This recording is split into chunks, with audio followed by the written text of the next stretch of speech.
Hey, just got done seeing Ouija, came back from the theater. I don't know if I have, I've started taking notes on my phone for about the past maybe 6 months now, as far as whenever we go see a movie. So I usually sit in the back, take notes on my phone so I don't forget to bring it up in the review. I don't think I have ever jotted down these many notes for just one movie. There is so much I want to say, but I don't really want to talk about this movie at the same time. This movie was so awful, and I knew it was going to be, but wow. It's amazing how much unoriginality and how much just stupidity and blandness can all fit into one movie.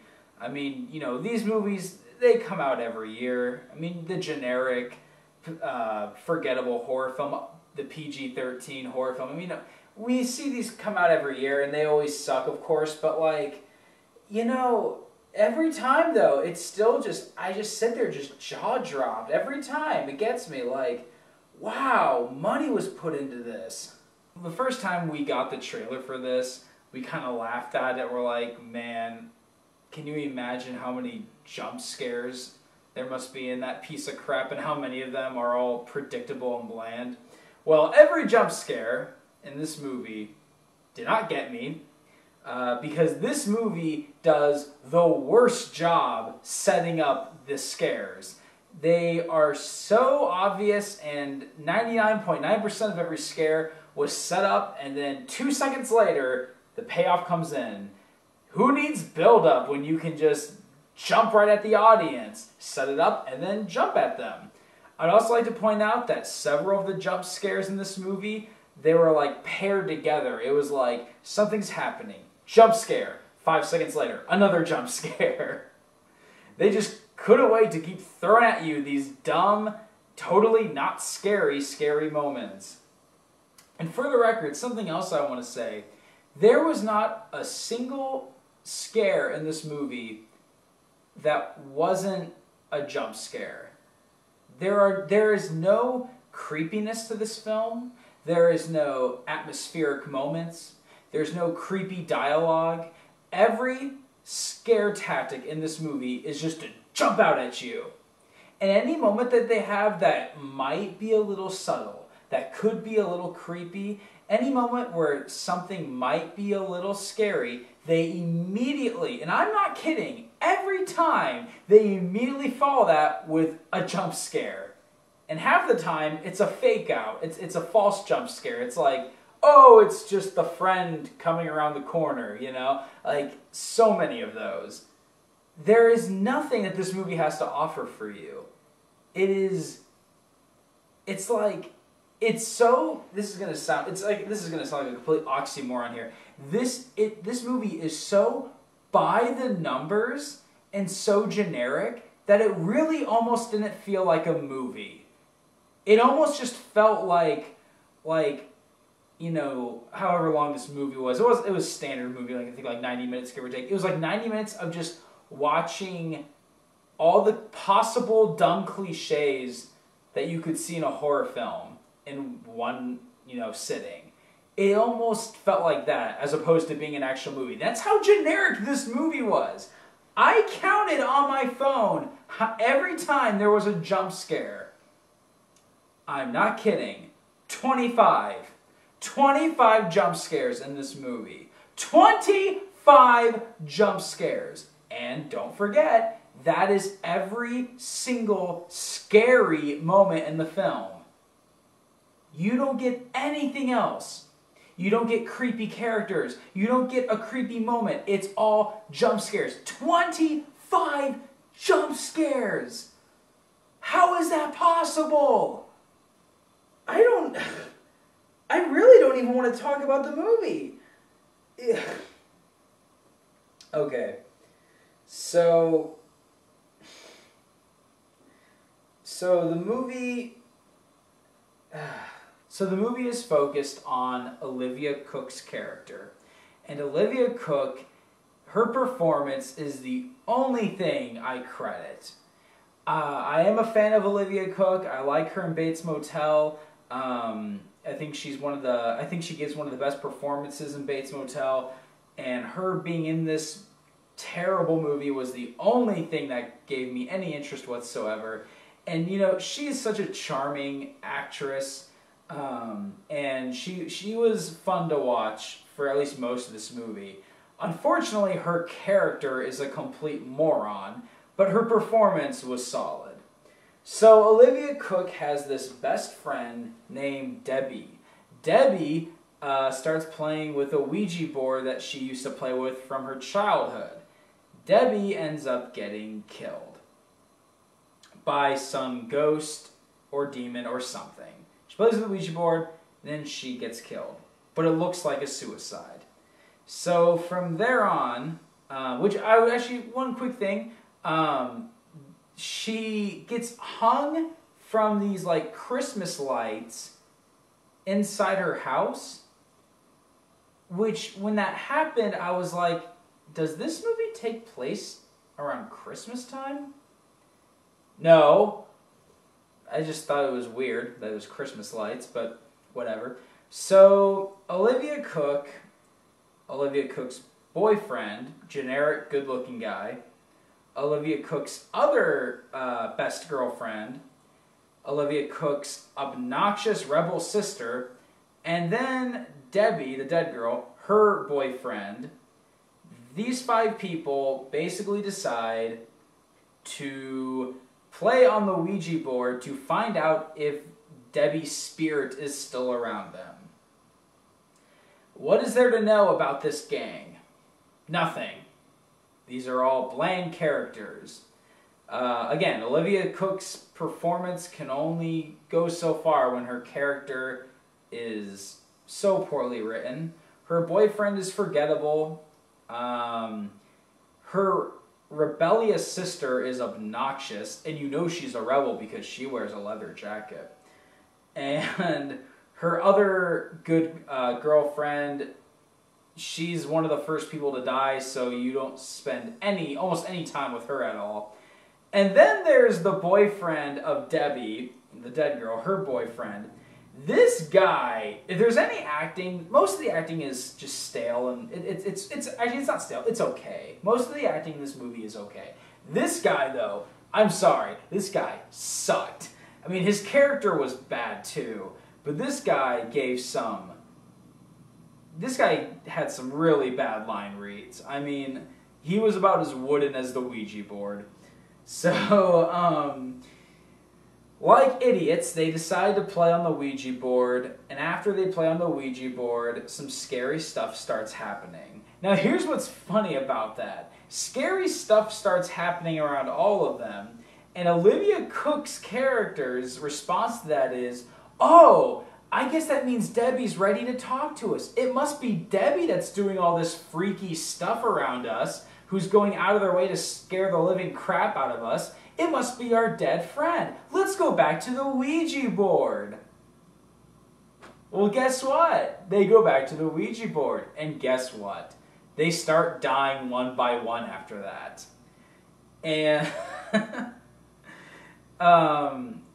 so the Olivia Cooke starts doing some research about the history of the house and the history of the ghost that seems to be bothering them when they realize that the ghost is not Debbie. And she finds out that there were these 2 girls who had this crazy satanic mother.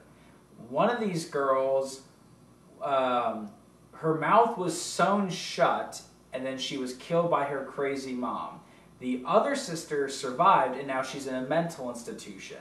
So Olivia Cooke goes to the mental institution, and the sister tells her, like, our mom was crazy. If you want to free this spirit, if you want to stop all this from happening, you must free my sister's corpse. You must cut the thread, whatever it is that's sewing my sister's mouth shut, even though she's a corpse. Whatever. So more jump scares happen, and they end up freeing the sister, and they think everything's all hunky-dory, but then it turns out, No, spoiler, big twist here. Turns out that the sister who lives in the mental institution is insane, right? Who would have seen that coming? And it turns out that she tricked Olivia Cook. Turns out that the two daughters were actually the Satanists, and that the mom was trying to hold them back. But now that Olivia Cook has cut the thread that has cut the fabric from that was sewing together the dead corpse's mouth. Now the ghost of the sister, has been freed, and now she has all the power she wants, I guess. This makes no sense because before Olivia Cook freed the ghost or whatever, that ghost was already killing people. It already killed 2 people by that point. So, one of whom, I might add, was not in the house. It was at someone else's house. So it seemed like this ghost was not in any way at all imprisoned. This ghost was able to do whatever it wanted, but now I guess they've really freed the ghost. Makes sense, right? So, the surviving members seek aid. And who better to seek aid than the Spanish housemaid? Yes. One reoccurring thing you'll see in this movie is how much it rips off the Paranormal Activity movies, as well as any other possession movie for that matter. This movie is literally like Paranormal Activity 2, 3, and 4, and I guess marked ones for that matter. The sequels, not the first one, but it's like all the other Paranormal Activity movies minus the found footage and minus any little things about those movies that were good. I'm not a big fan of most of the sequels to Paranormal Activity. Most of them are not good. And all of them, for that matter, have a lot of flaws. But even the worst Paranormal Activity movie, 4, if you're wondering, even the worst one, they all have some things that were creative or some things that positively stand out. This movie has none of that. I felt like this director I feel like this director doesn't know what makes a horror movie work, or a movie work for that matter, but they watched just a bunch of bad possession movies and just took notes from that and just threw all that crap at the wall and just saw what stuck.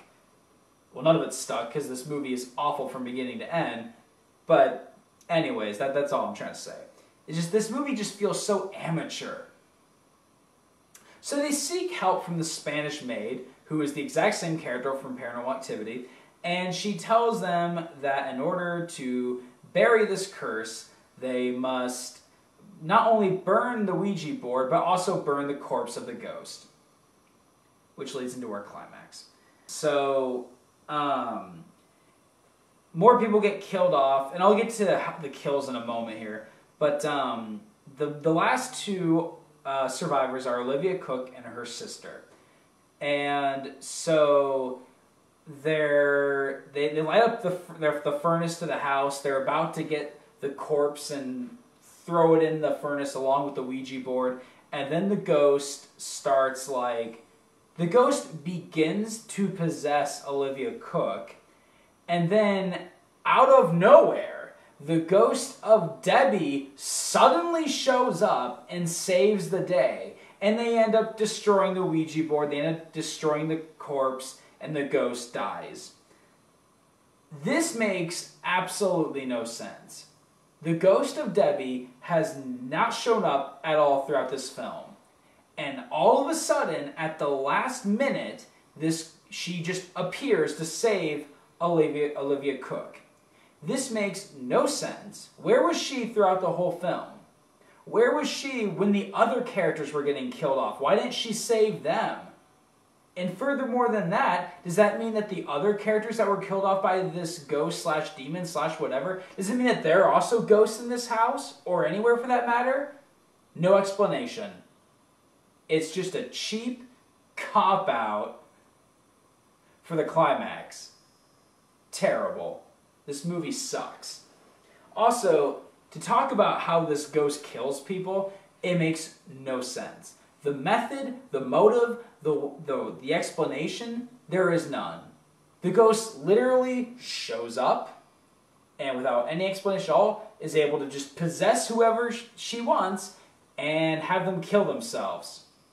No explanation, it just happens. Just happens. So I guess you could say that Olivia Cooke and her sister were just lucky not to be the ones that got possessed. Oh, I hated this movie. This movie was so bad. I was kind of hoping that this movie would be, at the very least, so bad it's good, but it's not. It just sucks. Dracula Untold was so bad it was funny. This isn't. This movie just sucks from beginning to end. If you've seen the trailer, you probably already know that, because the movie does nothing to look like pretend like it's something special. But anyways, that's really all there is to it. Another generic, bland horror, PG-13 horror film. I really hope this doesn't do well at the box office. It probably will do fairly well. The theater I was in, not that many people though, which I was happy. I was happy to see that. But yeah, that's really all I have to say about Ouija. Sucks. Don't see it. Don't see it. So, thanks for watching me rant about how much that movie sucked, which you knew I was going to anyways, because I knew this movie was going to suck, and if you've seen the trailer, you probably knew it was going to suck. So thanks for watching. See ya.